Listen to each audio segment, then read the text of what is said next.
Welcome back, everybody. This is Dr. G again. Today we're gonna talk about elbow and forearm.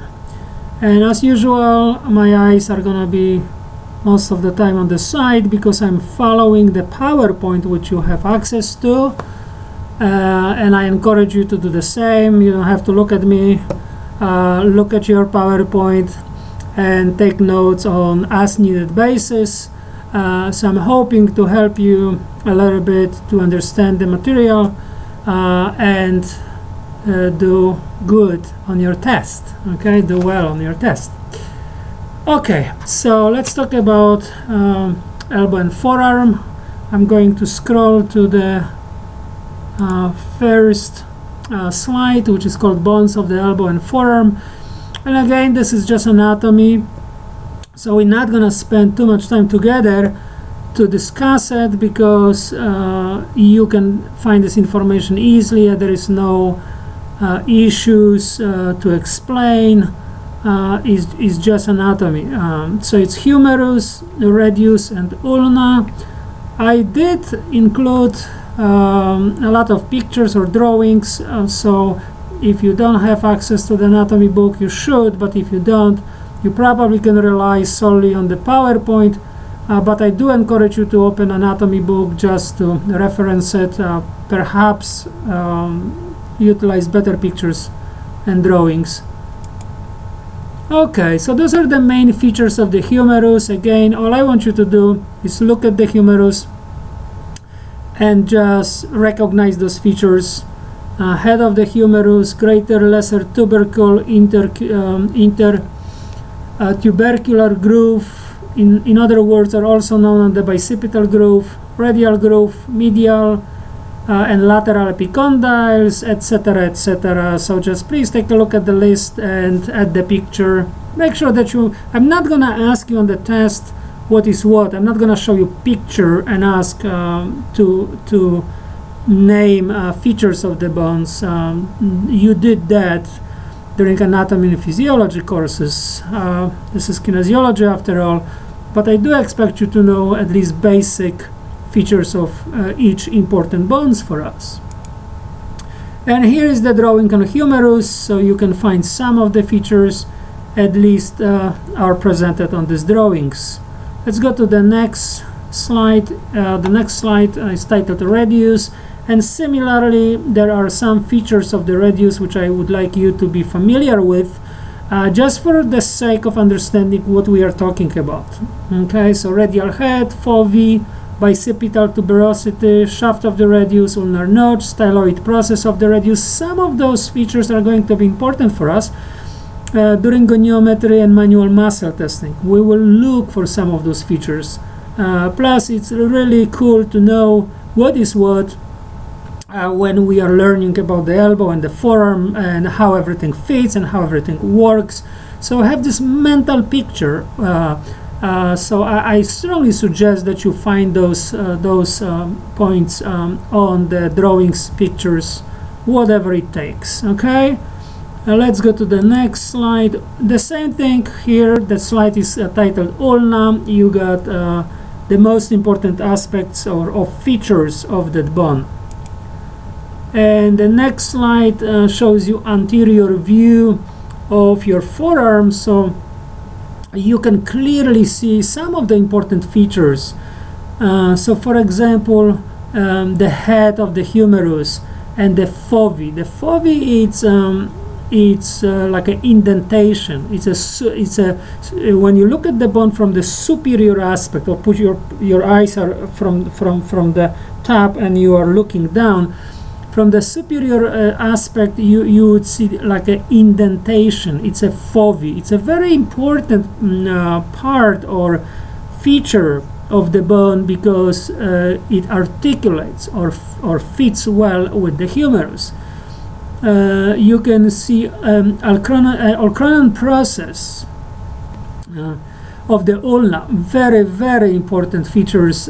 This actually gives you the stability of the elbow. Without that deep concave surface, of course your elbow would not be as stable as it is, right?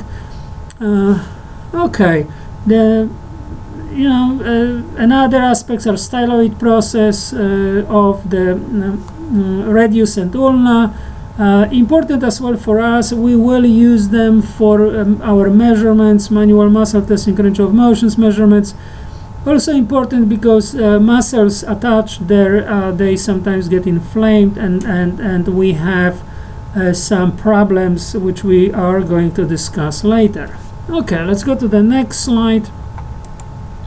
This is a posterior view of your forearm, so I encourage you again to find the most important features and to understand for yourself what are we talking about, to have this mental picture as you learn about your elbow. Okay, so let's talk about now joints, okay, elbow joints. What I would like you to know over here, let me give you the most important information here. Basically, there are three articulations within the elbow. Okay, so we're gonna discuss all three separately. So the first articulation within the elbow is between trochlea of the humerus, and the trochlear notch of the ulna. So now, if you didn't find those features on the bone or the bones, it's going to be hard to picture that, right? So that's why I encourage you to make sure that you understand what are we talking about. So you have this mental picture, where is what. So the second one is between the head of the radius and the capitulum of the humerus. And the third one is between the head of the radius and the radial notch of the ulna. However, we have three articulations, but which one is the strongest? Which one gives us the most stability, right? So the most stability of our elbow is provided by the very tight fit between the trochlea and the trochlear notch of the humero-ulnar joint. Okay, so this is the feature, the concave feature of the ulna, and of course there is convex feature on the humerus. So together they really tight. And when we are referring to elbow, most people would refer to this joint. Okay, although now we know there are three articulations. All right, so let's go to, and of course this is a hinge joint. Hinge joint meaning what? It's only 1 degree of freedom, and this particular joint allows you only for flexion and extension.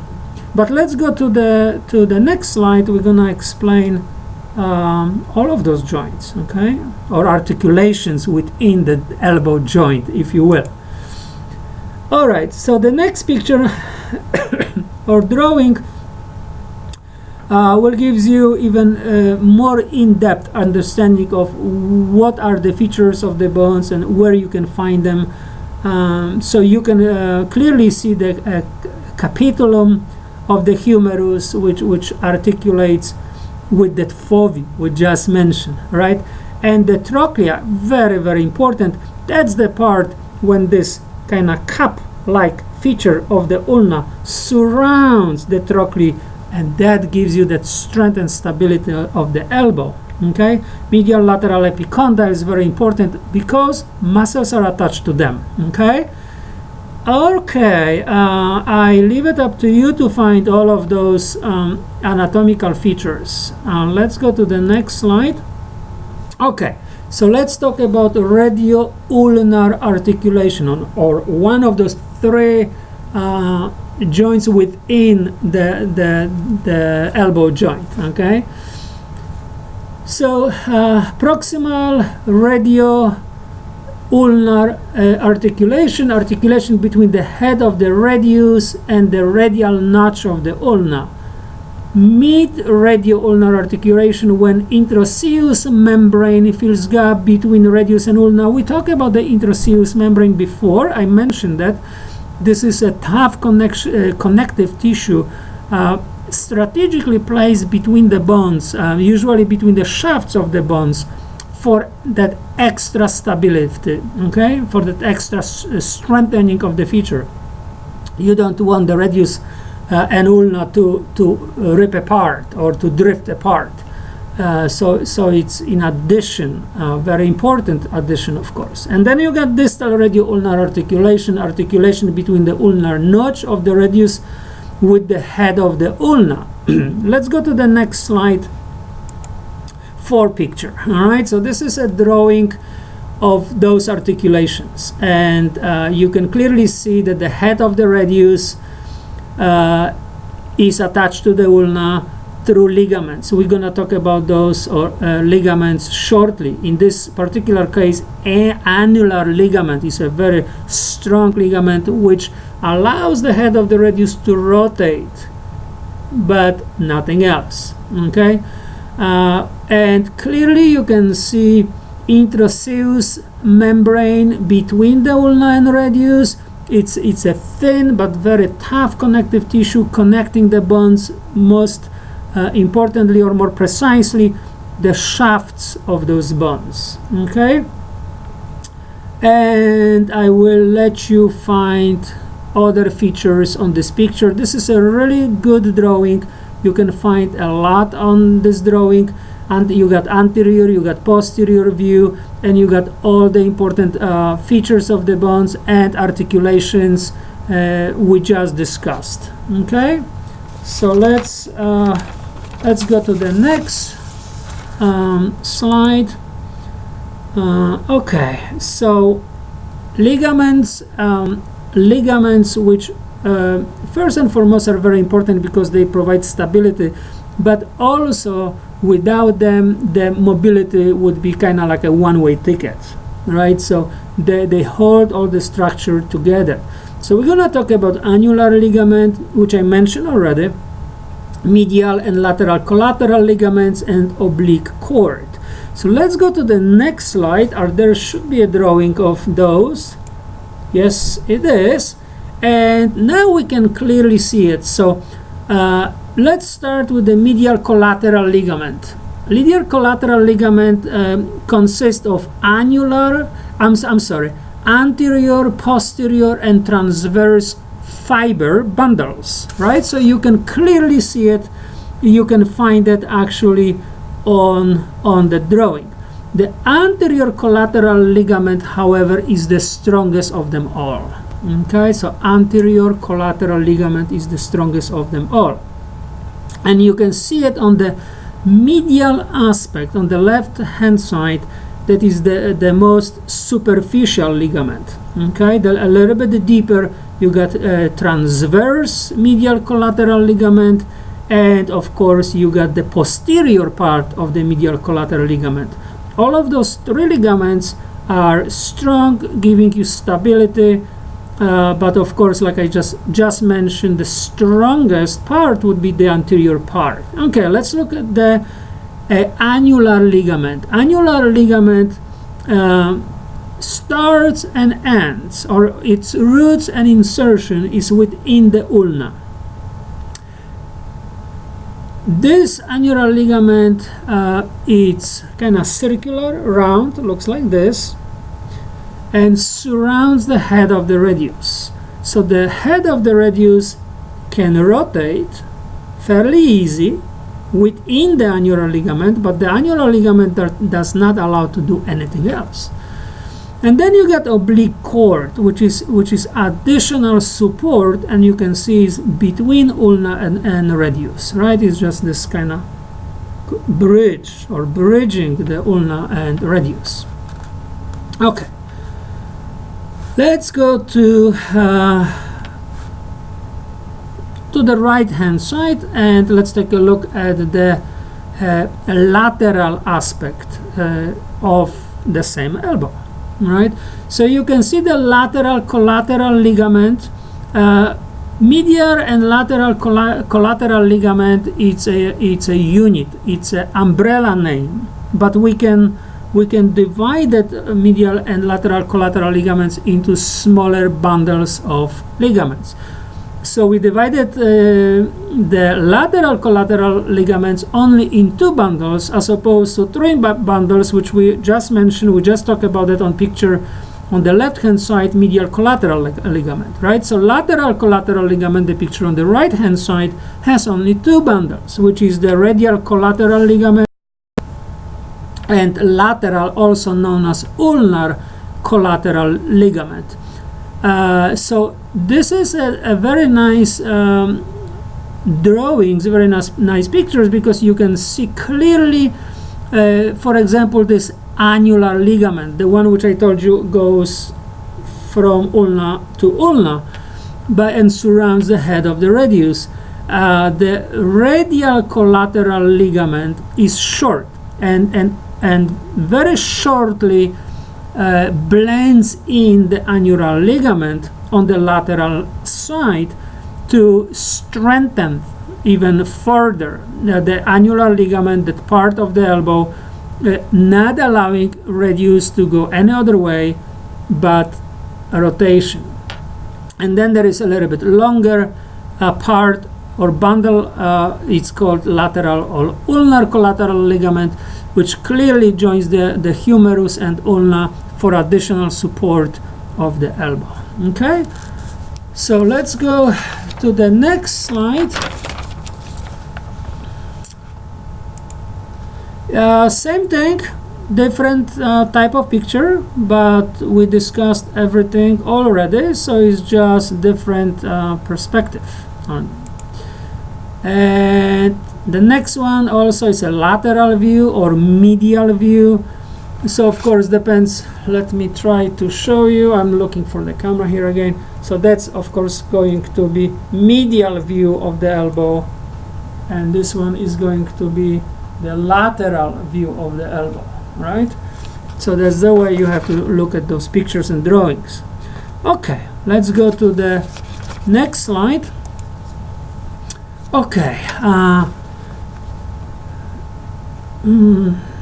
what I want you to know over here. Okay, proximal radioulnar joint has two ligaments: an annular ligament which secures the ulna to the radial notch, holds the radial head to the ulna, and quadrate ligament. So we discussed the proximal radioulnar already. We didn't talk about quadrate ligament, but I'm gonna hold on to it because the next picture is going to actually show it. And the distal radioulnar joint consists of palmar and dorsal capsular ligaments and ulnar collateral ligaments, or referred to as ulnocarpal complex. So we're gonna see that on the next slide. So let's just go ahead and go to the next slide. It's titled Radioulnar Joint Ligaments, and you have two drawings, one with radius and one with radius removed. Okay, so what are we seeing on those drawings? Well, pay attention to annular ligament, right? So that's the one which originates and inserts within the ulna, surrounds the radial head, allowing the head of the radius to rotate, but nothing else. We already talked about it, right? So you can again see the olecranon process, the big features surrounding the distal part of the humerus. You see that concave feature of the radius known as fovi, again allowing nice congruency with the radius, and radial notch, which is the surface which connects to ulna. Okay, let's remove that radius now, and let's look at the side of on the right side of the picture, and now you can see a little bit a cut of quadrate ligament. So we talk about that ligament, but this is the first time we actually are seeing it. So the quadrate ligament, it originates from behind, from the posterior side of the ulna, and inserts into behind again the radial head. So it's a short but very strong ligament, again for support, not allowing radius to move any other way than nature intended. Okay. What else? Let's go to the next slide. I think we discussed everything from here. Okay, so on this slide we can see the distal portion of the radius and ulna. And again, I'm looking to the side and not directly at you guys a lot of times because I am looking at the same pictures, hopefully you are, and I'm explaining what I'm seeing. Okay, so you get the distal portion of the radius and ulna. So this is the surface which actually articulates with the proximal row of the carpal bones. All right, so in other words, it's also known or called ulno-carpal complex for obvious reason. Ulna and carpal bones, right? So it occupies most of the space between the distal end of the ulna and the ulnar side of the carpal bones. And several wrist ligaments such as the ulnar collateral ligament and palmar collateral ligaments are included with this complex. This complex, what does it do for us? Well, stabilizes the distal radioulnar joint specifically during pronations and supinations. Okay, so that's what we are looking here. Anything else? You can see palmar capsular ligament, ulnar collateral ligament, which is already, of course, just a cut of it or just a portion of it, because the rest it's joined to the carpal bones. Okay, let's go to the next slide. Okay, motions at the elbow, flexion and extension, right? If we are referring to an elbow as a unit, we don't take those three separate articulations or joints. We're gonna take elbow as a unit. What can we do with an elbow? Where only one thing and one thing only, flexion and extension. Okay, let's see the next slide. Well, the next slide is anatomy, so we're not gonna talk about that much. So elbow flexors, well, we always refer to it, or primarily we refer to it as a biceps. Well, what moves your elbow? It's gonna be your biceps. Well, biceps is the strongest of the elbow flexors, so we're gonna call it primary mover, but we have more muscles than just a biceps. And on this picture, this drawing, you can clearly see we can also have brachialis and brachioradialis, and we can't forget about it, right? Biceps is, because of the position of the biceps, as you can see on the very left hand side, it has two heads and it's kind of crisscross like this. Because the insertions crisscross, this is the biceps also works beautifully as a supinator, and we're gonna talk about it more when we're doing the manual muscle testing, and we are going to actually palpate for those muscles. Okay, so let's go to the next slide. Elbow flexors. So this drawing shows how the muscles are involved during activities. So when you are flexing your elbow for whatever reason, brushing your teeth, eating or working or whatever it is, well, all three muscles are working, right? Brachialis, biceps, brachioradialis. So all of those muscles work as a unit. They pull slightly in different directions, but all in all, they're accomplishing the same task. Okay, let's go to the next slide. Elbow extensors, triceps, and acromius. Acromius is a really small and relatively insignificant muscle. It's very short, actually. It derives from the really distal part of the humerus and crosses the elbow and is inserted right here. So it's a short muscle, relatively insignificant.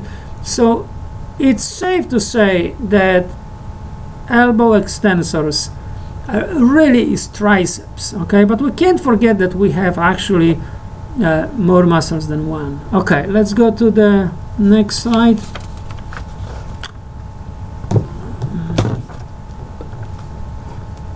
Next slide. Okay. So the next slide is it's called carrying angle. Okay, this is a very important concept. Normal cubitus valgus, and we have to learn two new terms: cubitus valgus and cubitus varus.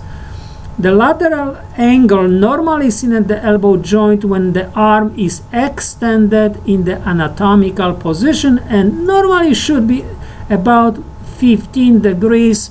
Again, it's a little bit more for women, really for not really well understood reasons. Some scientists say that because women bear children and naturally they hold newborns in their arms, and the greater cubitus valgus allows them to hold the child properly. This is just one theory. It might be right, but it not necessarily is. So I will try to find this camera here and show you this. Okay, this head. Okay, so anatomical position, and I'm going to bring that my left arm as close as I can to my trunk, and of course I am fully externally rotated in my shoulder, or supinated, if you will. Okay, so clearly you can see right here.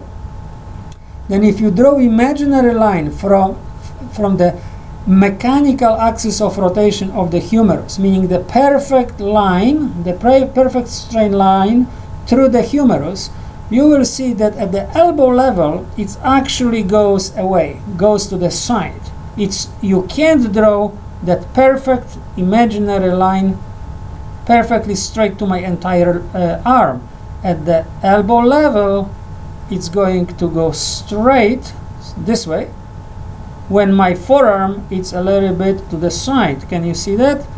Well, hopefully you can, and if not, I encourage you to do it in front of the mirror and assess yourself. And I guarantee that if you don't have any problems with elbow, you will see that there is an angulation from elbow down. And again, approximately 15 degrees. Why this is important? Well, let's talk about it. So excessive cubitus valgus, or more than normal, greater than 20 degrees. So we have some room for nature. You know, we can be a few degrees less or more, and it's no big deal. Everybody is different, but everybody is different to a degree. Okay, so excessive cubitus varus is the other way around. So pay attention, it's a cubitus valgus, cubitus varus. Okay, so decrease carrying angle, angled medially on it. It's also known as the gun stock deformity. Okay, let's go to the next picture so we can see that more clearly. Okay, so this is a drawing of a gentleman who is standing and holding a bucket. Let's assume that the bucket is full of paint or water, and you can clearly see that there is an angulation between the arm and the forearm, right? The imaginary straight line represents the mechanical axis of rotation of the humerus, and it is not going along with the forearm. So the heavier the objects we are carrying in our hand, the more angulation we can see, simply because the muscles are trying to contract, help with that weight, and we're gonna increase that inclination, that angle between the arm and the forearm. Okay, let's go to the next slide, and here we can clearly see normal cubitus valgus. In this case, authors presented 18 degrees, which is perfectly fine, especially for females. And then we got 30 degrees, excessive cubitus valgus. We said that the 5 degrees this way or that way will be okay, but everything above that would be indication of some type of deformity or perhaps problem within the elbow. So authors decided to give us 30 degrees over here, but as we learn, 27, 28, even 26 would be considered abnormality. And cubitus varus, this is excessive cubitus varus over here, is minus 5 degrees. So certainly somebody has a problem. Now what I want you to understand is that you can cheat and you can position your elbow this way or that, but that's not what it is all about. This is anatomical position. You're trying not to move your arms, and you find yourself in front of the mirror with either excessive cubitus valgus or cubitus varus. Now why cubitus varus doesn't have this word excessive in front of it? Because cubitus varus is excessive by definition. So if you have cubitus varus or your patient has cubitus varus, that is already a problem. Normal cubitus valgus is up to, let's say, up to 19, 20 degrees. Everywhere between, let's say, 15 would be considered normal. Few degrees this way or that way wouldn't make much of a difference. But if it's more than 5 degrees towards the valgus, then we have to use that word excessive to distinguish between normal and excessive. I hope that this is understandable. Okay, let's go to the next slide. And that's why we call it gun stock deformity. Somebody had the imagination and realized that it kind of looked like a shotgun, so why not, right? Some people got more imagination than the others. Okay, motions of the forearm. What can we do with the forearm? With the forearm we can do only pronation and supination. And of course axis and plane are not by now well understood. Okay, let's go to the next slide. Muscles. I will not ask you for to recognize these muscles on the test. I will not give you pictures and ask you please name those muscles. However, it's very, very good to know all the muscles of upper extremities. I would like to say it's very important to know all the muscles in the body, but let's keep realistic. If there are going to be problems with muscles of lower extremities, usually PTs are taking care of that. But if you don't know muscles of upper extremities, we have a problem, right? So it's a good idea. I'm sorry, I need to take a sip of water. And just so you know, guys, there is no pause button. So once I start recording, I have to go to the end no matter what. Otherwise, I have to stop and start from the beginning, which would not be fun. So no matter what, I'm just keep going to the very end. And I do think that you understand that. Okay, so those pronator teres and pronator quadratus, I'm sorry. Supinators, we already talked about biceps. Biceps is a very potent supinator, but we also have a separate muscle which does nothing but supination, and we're gonna call it simply supinator. Okay, so let's talk about arthrokinematics of supination and pronation. Okay, so on the picture on the left hand side, and I'm gonna look at the picture as I talk to you, so my eyes are gonna be again to the side. It's an anterior point of view, and on the right hand side is an also anterior point of view, but one is supination, the other one is pronation. Okay, so what are we looking at? We're looking at the bones which are involved in those two movements. Okay, so pronation and supination require simultaneous joint movement and both proximal and distal radioulnar joints. A restriction of one joint would automatically limit the range of motion of the other. Imagine that someone, or even you, suffer from arthritis, and you have this arthritis in the elbow. Would that restrict your pronation supination? Most likely. Okay, And the same thing if you have arthritis in your distal part of the forearm. Would that restrict supination and pronation? Perhaps, right? Most likely. So either proximal or distal part of the radioulnar joints would affect the range of motion of the supination and pronation. Okay, so the red bones, or the part which is kind of colored in red, those are the moving parts. The gray bones, there are non-moving parts. Okay, so we can clearly see that ulna doesn't move at all during pronation or supination.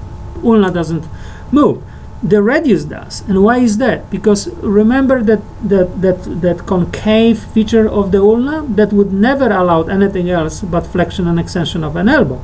But the head of the radius, which rotate around the ulna, allowed for supination and pronation, and it's surrounded by all of those strong ligaments we just discussed, so it cannot pop out, or can but not easily, not by itself, unless you use extreme force during some type of accident or incidents to pull it out.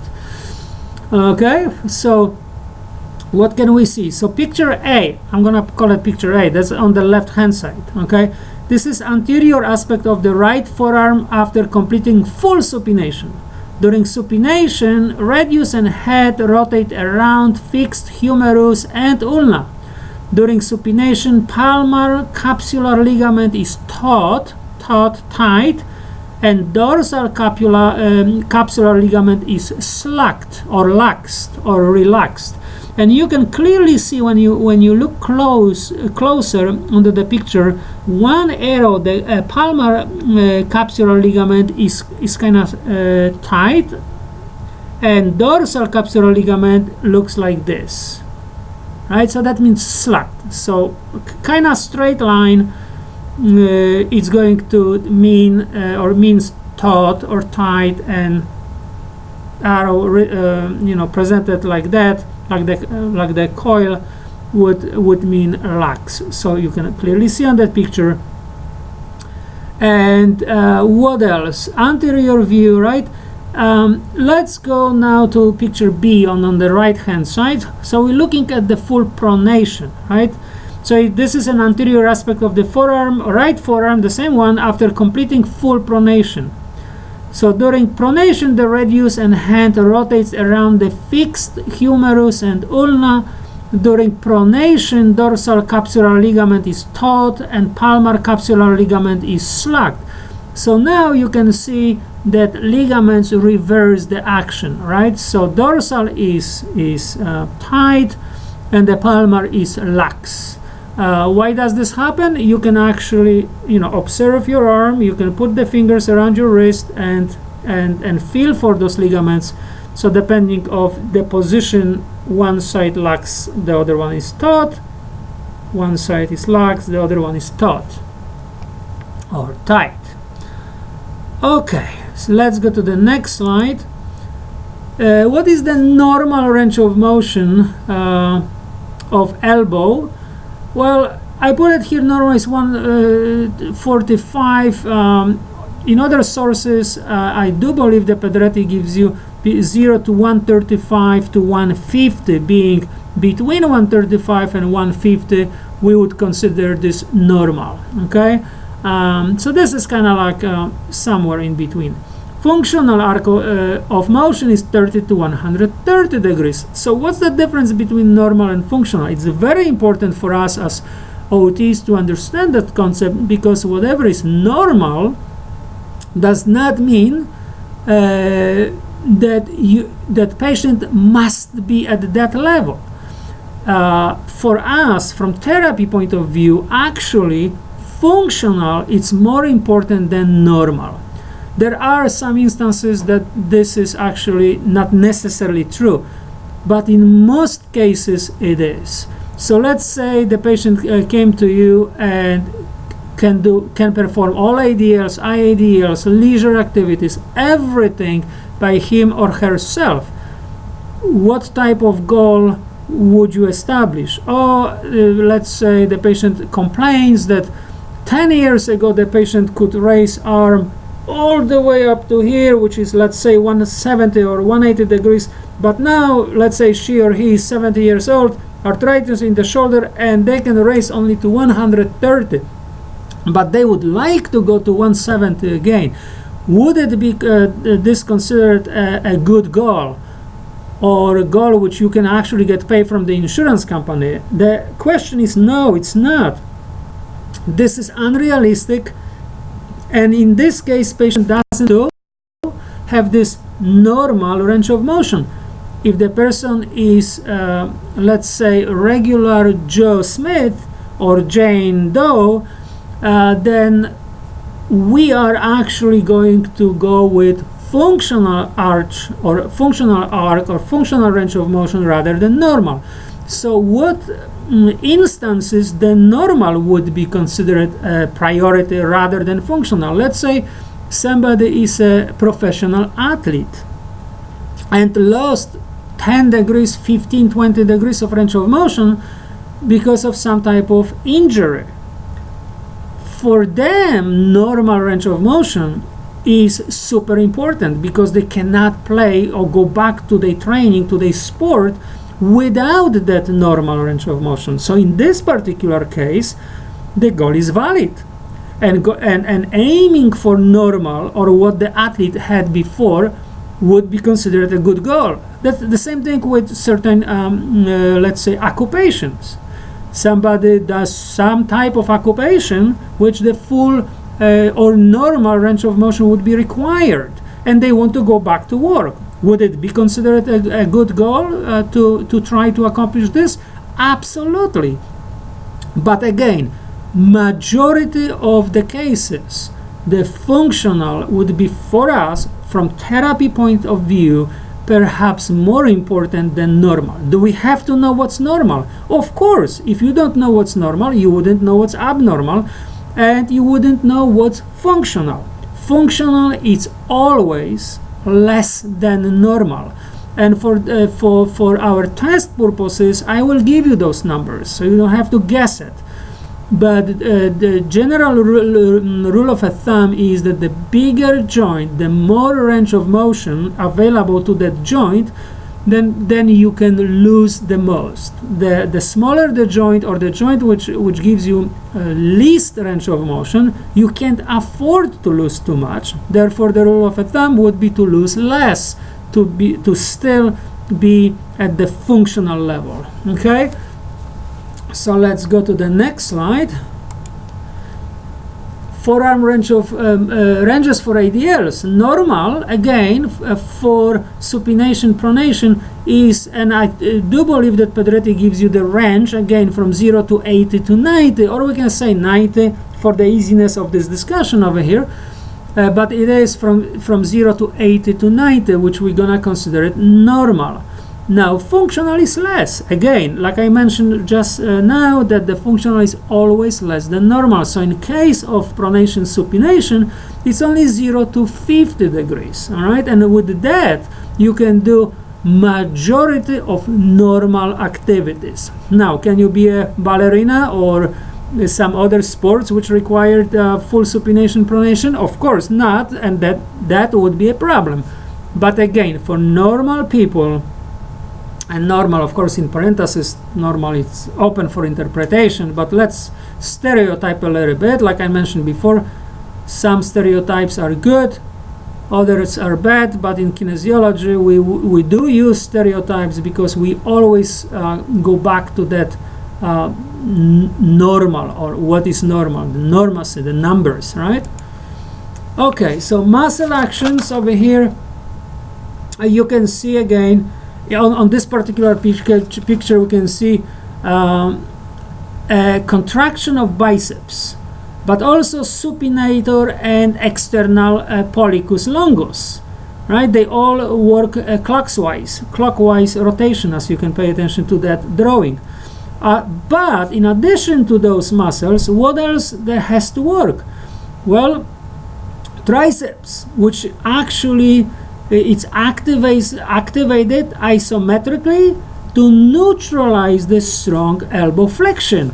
because otherwise the elbow flexions are so strong that whatever you try to do, the movement would be practically useless, because you hold something, you try to do something, and the biceps is just simply too strong to accomplish any meaningful activity. So triceps needs to kick in as well to neutralize the very strong flexors. In order to control the movement, you always work with agonists and antagonists. Without the antagonist, no movement would be actually meaningful to us. We wouldn't accomplish anything. But we will talk about that later as well, okay? Especially in the hand and wrist. But this is a good example for elbow and forearm. Okay, let's go to the next slide. Problems of the forearm and elbow. Of course, we have mobility, so there is perhaps less stability so we have problems. Wherever you have movable parts, the problems can arise. Okay, so let's talk just about few of those. Of course, the list is very, very long, so we're just gonna talk about briefly about a few. So pulled elbow syndrome, olecranon bursitis, valgus stress syndrome, ulnar nerve pathology, and pronator teres syndrome. So let's just take a look at the next slide, which is titled pulled elbow syndrome. Strenuous pull on the forearm causes radial head to be pulled through the distal side of the annular ligament. So we know exactly what the annular ligament is, what it does. We talked about that extensively a few minutes ago. So children are very susceptible to this injury. So parents, try not to pull your children off the shelves with toys or sweets, because this injury can fairly easily happen to children. They are flexible, they are still growing, and the bone, the radial head, and this is the annular ligament, can easily pop out, and it's very difficult to fit in. Sometimes can be done manually, sometimes the surgery needs to be performed. Okay, so let's go to the next slide, which it says olecranon bursitis. And of course we know what bursitis is the inflammation of the bursa. Why? Well, for a couple of reasons. Could be overworked, overstressed joint, or accidents. You could hit yourself hard and the bursa inside the elbow would swell up. A lot of pain, a lot of discomfort. Traditional therapy helps, and it helps perhaps in most cases, but the most severe cases the patient needs to be operated on. Okay, let's go to the next slide, which says valgus stress syndrome. So valgus forces on the medial side of the elbow from forceful throwing or from weight-bearing medial joint because unstable and ulnar nerve can be compromised. Okay, so let's see the next slide. I think I have a drawing of that. Yes, this is a drawing of that.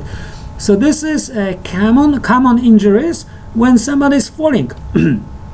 Normally we protect ourselves intuitively. You don't think about it. It's a reflex. You want to protect your face, you want to protect your head. Brain is smart. Brain wants to protect itself first and foremost. Need water.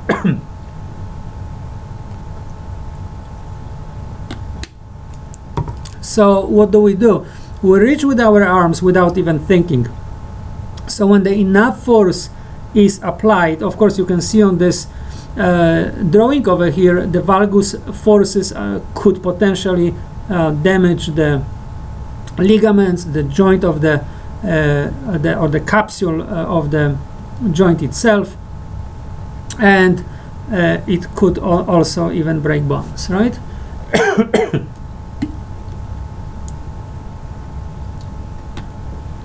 Let's go to the next drawing. Ulnar nerve pathology. Chronic irritation of the ulnar nerve or ulnar nerve may pop out of the cubital tunnel. Elbow flexion. So this is a test. Patient completely flexes elbow and holds for 5 minutes. Positive sign is tingling and parastasis in ulnar nerve distribution. Helps to diagnose cubital tunnel syndrome. So you have well, commonly known as a funny bone, right? You hit yourself sometimes in a certain way in your elbow, and you feel electrical shock going through your arm. That means you just hit the ulnar nerve. But now imagine right here, there is a tunnel right here. You can actually find it right here. You can find it right here, and this nerve can actually pop out. So you can hit this nerve either one side or the other very often. That would be extremely painful and uncomfortable. Okay, let's go to the next slide. Okay. So this is tinnial sign, also as a tinnial sign. Tap over the ulnar nerve at medial aspect of the elbow between the olecranon process and medial epicondyle. So again, this is olecranon process. Right here would be medial epicondyle, right here. So between, right between, you can easily find it, right? Olecranon process, medial epicondyle, right here. This is the tunnel. Okay, that's what we're talking about. Positive sign is tingling and at the ulnar nerve distribution of the forearm distal to the point of compression. So what you do, you make two fingers like this and you tap. You have to tap it fairly strong, okay? And if you have paralysis or shocking electrical impulses through your forearm below the compression, that means that your nerve could be already somehow compromised. Okay, let's go to the next slide. Medial nerve compressed between heads, deep and superficial of the pronator teres muscles. That's gonna be pronator teres syndrome, right? Patient sits with the elbow flexed at 90 degrees. Therapist then applies resistance as patient attempts to pronate forearm and extend elbow. So the patient is going into pronation and extension, and you resist that movement. Right? So positive test indicates by tingling or parastasis of the medial nerve distribution. Parastasis is a correct name for like a pins and needles, okay? That kind of sensation. Okay. Muscle substitution, and the next slide is reverse action of muscles. Very important concept. So let's talk about the first one, which is muscle substitution. So this is an example of a person after cervical spine injury which resulted in C6 quadriplegia. Let's assume this because that was the intention of the authors, okay? So this person has partial paralysis of the upper extremities, total paralysis of the lower extremities and the trunk. However, this person could potentially perform many functional activities but by substitution. So we're gonna substitute certain muscles for other muscles in order to accomplish some meaningful activities, okay? So for example, C6 patient is lacking elbow extensors.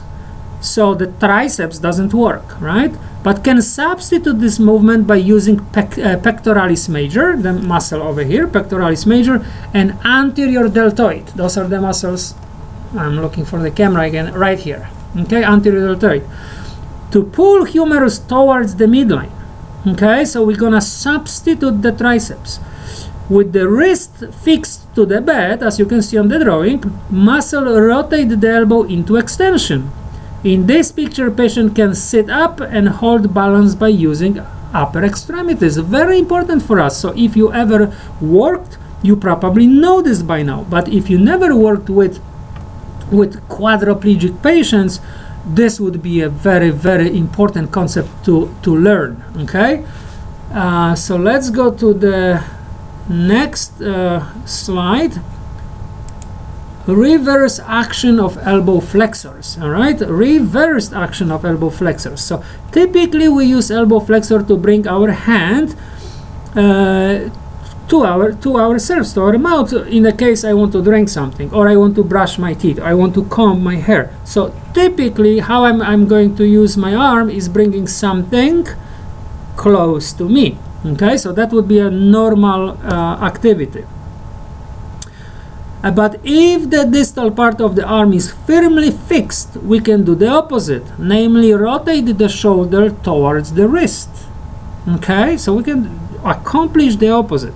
So again, this is very useful for spinal cord injuries, and we're going back to the same patient, the same case scenario. So this is C6 quadriplegia patient, has complete paralysis of trunk and lower extremities, but almost normal strength of the shoulder muscles, elbow flexors and wrist extensors. Remember, triceps is gone, right? So with the distal part of the forearm fixed and by the action of the wrist extensors, the elbow can rotate the upper arm towards the forearm. So in this picture we can see a person sitting up from the bed. So again, it's a very, very important concept. Those are techniques which we can utilize and teach our patients and make them as independent as possible, regardless of the fact that certain muscles are paralyzed and they might or might not ever come back. Right? So we're teaching patients real life skills. Okay, let's go to the next slide.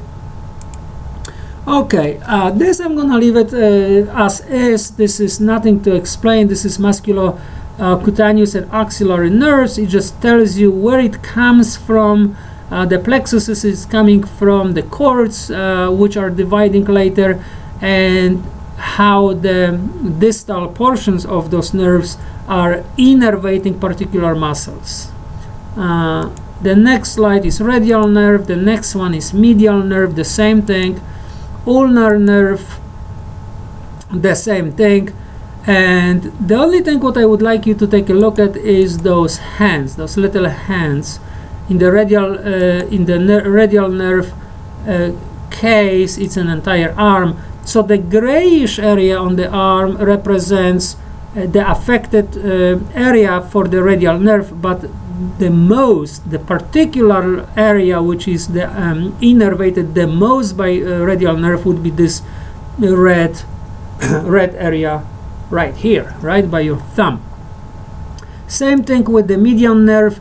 You can see those two hands. The gray area means where those nerves, which area is affected by the median nerve, but the red ones is where you are going to feel the pain or the discomfort the most.